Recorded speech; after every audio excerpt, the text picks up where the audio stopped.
नमस्कार। आज हम इंटरनेशनल लॉ के यूनिट थर्ड पर एक बहुत ही इम्पॉर्टेंट टॉपिक पर डिस्कस करेंगे। टॉपिक है settlement of international dispute. Settlement of international dispute यानी अंतर्राष्ट्रीय विवादों का, अंतर्राष्ट्रीय झगड़ों का या अंतर्राष्ट्रीय विवादों का निपटारा। तो इसमें दो तरीके से क्वेश्चन पूछे जाते हैं। एक तो discuss the peaceful settlement of international dispute और दूसरा पूछता है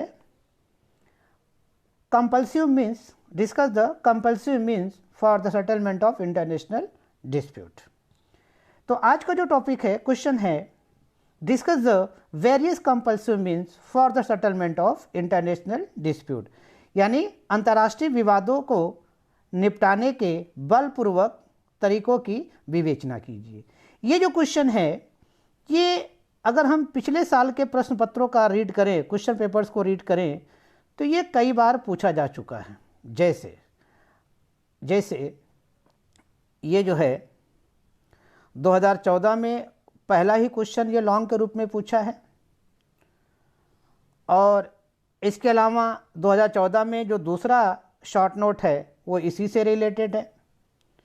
इसके अलावा 2015 में भी क्वेश्चन नंबर 1 ये लॉन्ग के रूप में पूछा है और क्वेश्चन नंबर लॉन्ग का जो क्वेश्चन नंबर 1 है वो भी इसी टॉपिक से रिलेटेड है। 2016 के क्वेश्चन पेपर को रीड करें तो इसमें भी क्वेश्चन लॉन्ग क्वेश्चन नंबर 1 जो है वो peaceful settlement of international dispute के बारे में पूछा है। और इसके अलावा जो है 2016 में ही जो शॉर्ट क्वेश्चन है, क्वेश्चन नंबर 1, वो इसी क्वेश्चन से रिलेटेड है। इसके अलावा 2017 में देखा जाए तो 2017 में क्वेश्चन नंबर 1 जो है वो इसी टॉपिक से रिलेटेड है, settlement of international dispute. Short question number 1 जो है वो भी इसी से रिलेटेड है, इसी क्वेश्चन से रिलेटेड है। 2018 में भी जो लॉन्ग क्वेश्चन नंबर 1 है वो इसी टॉपिक से रिलेटेड है और शॉर्ट क्वेश्चन नंबर 2 जो है वो भी इसी क्वेश्चन से रिलेटेड है। 2019 में भी लॉन्ग क्वेश्चन नंबर 1 जो है वो इसी टॉपिक से रिलेटेड है। तो आइए आज हम इसी टॉपिक्स पर डिस्कस करेंगे। तो क्वेश्चन एक बार फिर मैं रिपीट करता हूं कि discuss the various compulsive means for the settlement of international dispute यानी अंतर्राष्ट्रीय विवादों को बलपूर्वक तरीकों से सुलझाने के या निपटाने के विभिन्न तरीकों की विवेचना कीजिए। तो इस क्वेश्चन को हमने 5 पॉइंट में डिवाइड किया है। The various compulsive means for the settlement of international dispute. Number 1 रिटॉर्शन। रिटॉर्शन का मतलब होता है बेटा प्रतिकार। दूसरा है रिपार्सल्स। तीसरा है एम्बार्गो। एम्बार्गो को घाट बंदी भी कहते हैं, इसको व्यापार बंदी भी कहते हैं, embargo.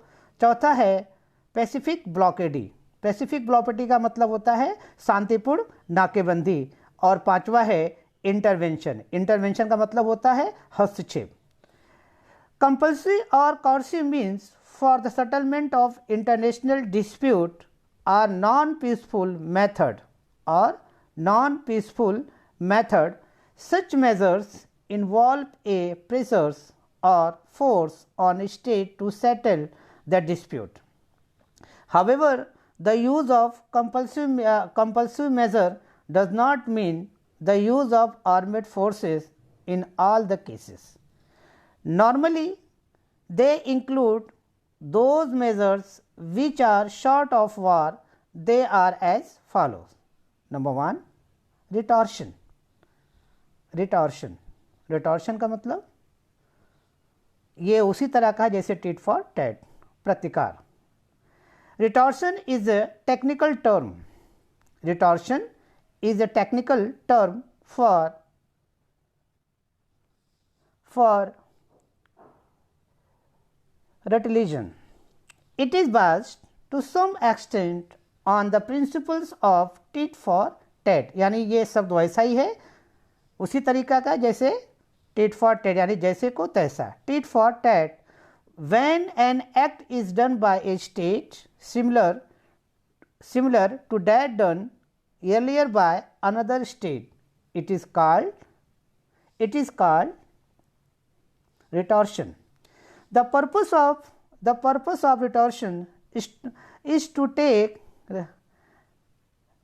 retaliation, the act which are done by a state in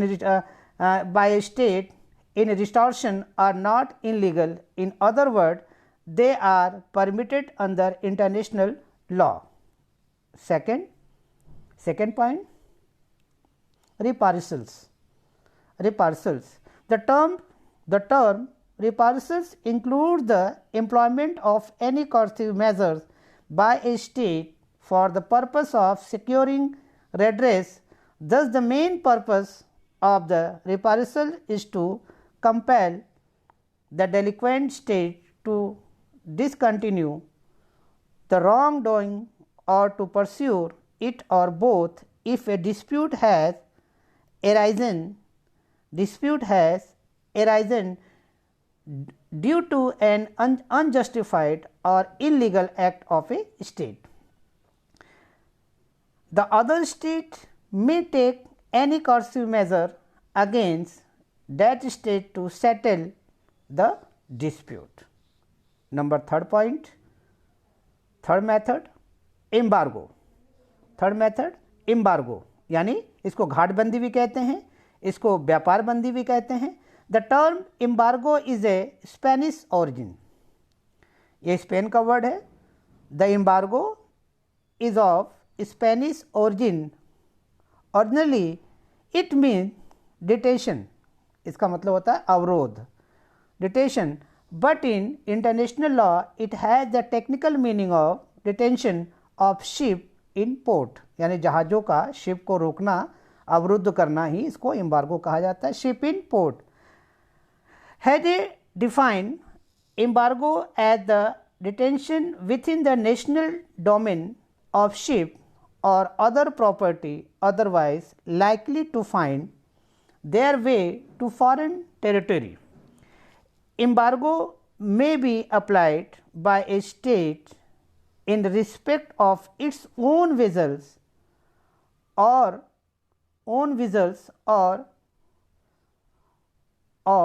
to the vessels of other states. When a state confines the operation of embargo to its own vessel, it is known as civil or pacific embargo.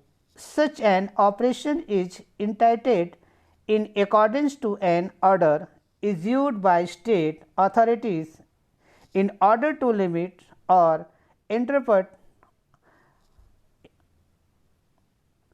or terminate its trade and economic relation with another state. Number 4 method, pacific blockade, यानी शांतिपूर्ण नाकेबंदी. Pacific blockade, when the coast of a state is blocked by another state for the purpose of preventing ingress of vessels of all nations by the use of warship and other means in order to exercise economic and political pressure on that state, the act is called blockade. When blockade is applied during peacetime, it is known as pacific blockade. The essential requirements for pacific blockade are similar to those of blockade which is applied during the time of war. Thus, firstly, the blockade should be declared and notified. Secondly, the blockade must be effective. It is to be noted that at present blockade is illegal when it is applied by a state individually, collective blockade applied under the authority of the Security Council. The settle the dispute is lawful collective blockade was applied under the authority of the Security Council against Iraq in 1990, where the council called upon those member states which are deploying maritime forces to the area to use such measures as may be necessary to halt all inward and outward maritime shipping in order to respect and verify their cargoes and destination. 5 method, last method, intervention, जिसे हम लोग कहते हैं हस्तक्षेप, intervention, हस्तक्षेप. It is to be noted that after the establishment of the United Nations, a state has been systematically prevented from taking compulsory means to settle the disputes. Any measure which is likely to threaten international peace and security has become unlawful. Thus, reprisal, embargo, and blockade are lawful as long as they do not affect international peace and security. But normally such actions are not confined only to the state against which it is applied, but they are likely to affect international peace and security and therefore are provident. The only permissible coercive action which a state may take is the retortion, wherein normally international peace and security is not affected. However, if it does so, it would also become unlawful as far as intervention is concerned, it is unlawful and unjustified. देखिए overall अगर इस topic को देखा जाए कि settlement of international dispute, तो इसमें मैंने आपको पहले ही बताया कि इसमें 2 तरीके से क्वेश्चन पूछे जाते हैं, 2 तरीके से लॉन्ग क्वेश्चन बनते हैं. एक तो settlement, peaceful settlement of international dispute, I mean अंतर्राष्ट्रीय झगड़ों के शांतिपूर्ण तरीकों से निपटाना और के ढंग पूछता है, और दूसरा पूछता है कंपल्सिव या इसको फोर्सेबल मेथड भी कहा जाता है for the settlement of the international dispute, यानी अंतर्राष्ट्रीय झगड़ों को बलपूर्वक तरीके से निपटाने की विवेचना कीजिए. तो यूएनओ चार्टर में अगर देखा जाए तो कहीं पर भी किसी भी आर्टिकल में या किसी भी चैप्टर में अंतर्राष्ट्रीय झगड़ों को निपटाने के बलपूर्वक तरीकों का कहीं पर भी उल्लेख नहीं किया गया है. यूएन चार्टर का जो चैप्टर 6 है, जो अध्याय 6 है, जो कि आर्टिकल 33 से लेकर के 38 तक का जो प्रोविज़न है, उसमें केवल अंतर्राष्ट्रीय झगड़ों को शांतिपूर्ण तरीके से निपटाने के बारे में प्रोविज़न बताता है. यूएन चार्टर चैप्टर 6 आर्टिकल 33 से लेकर के आर्टिकल 38 तक का. लेकिन अंतर्राष्ट्रीय झगड़ों को बलपूर्वक तरीकों से निपटाने के लिए यूएन चार्टर में कहीं पर भी प्रोविज़न नहीं बताया गया है. लेकिन फिर भी जो चैप्टर 7 है यूएन चार्टर का, जो चैप्टर 7 है, चैप्टर 7 मीन्स अध्याय 7 मीन्स जो कि आर्टिकल 39 से लेकर के आर्टिकल 51 तक का जो प्रोविज़न है, वो डायरेक्टली तो नहीं कहता कि compulsive means for settlement of international dispute, लेकिन ये कहा जाता है कि जब शांतिपूर्ण तरीके से झगड़ों का निपटारा नहीं होता है तो सिक्योरिटी काउंसिल को जो है आर्टिकल 41 और 42 के तहत या चैप्टर 7 के तहत उसको बहुत ब्रॉड पावर दिया गया है. किसके लिए? To maintain international peace and security के लिए, यानी अंतर्राष्ट्रीय शांति और सुरक्षा को बनाए रखने के लिए सुरक्षा परिषद को यूएन चार्टर चैप्टर 7 में उसको बहुत ब्रॉड पावर दिया गया है. तो वो जो है ये कहा जाता है कि वो एक फोर्सेबल मेथड है, लेकिन यूएन चार्टर में ऐसा कहीं पर भी कोई ऐसा प्रोविज़न नहीं बनाया गया है कि ऐसा नहीं, डायरेक्टली नहीं बताया गया है कि अंतर्राष्ट्रीय झगड़ों को जो है बलपूर्वक तरीके से निपटाने के बारे में कहीं ऐसा कोई प्रोविज़न नहीं है। तो ये टॉपिक एग्जामिनेशन के पॉइंट ऑफ व्यू से, और इसमें जो हेडिंग्स हैं रिटॉर्शन, रिपॉर्सल, एम्बार्गो, पैसिफिक ब्लॉकेडी, इंटरवेंशन, इनमें से ये पांचों जो हेडिंग हैं ये भी आपके शॉर्ट नोट के पॉइंट ऑफ व्यू से बहुत इंपॉर्टेंट है। और ख़ास करके आपका एम्बार्गो है, पैसिफिक ब्लॉकेड है, कभी कभी रिटॉर्शन और रिपॉर्सल में डिफरेंट भी पूछता है, या ओनली सिंपल में आपका रिटॉर्शन या प्रतिकार जो है आपको ये दे देता है। तो इसको बहुत बढ़िया सा रीड करिए, और ये आपके एग्जामिनेशन के पॉइंट ऑफ व्यू से बहुत ही जो है आपका ये हेल्पफुल होगा। Thank you.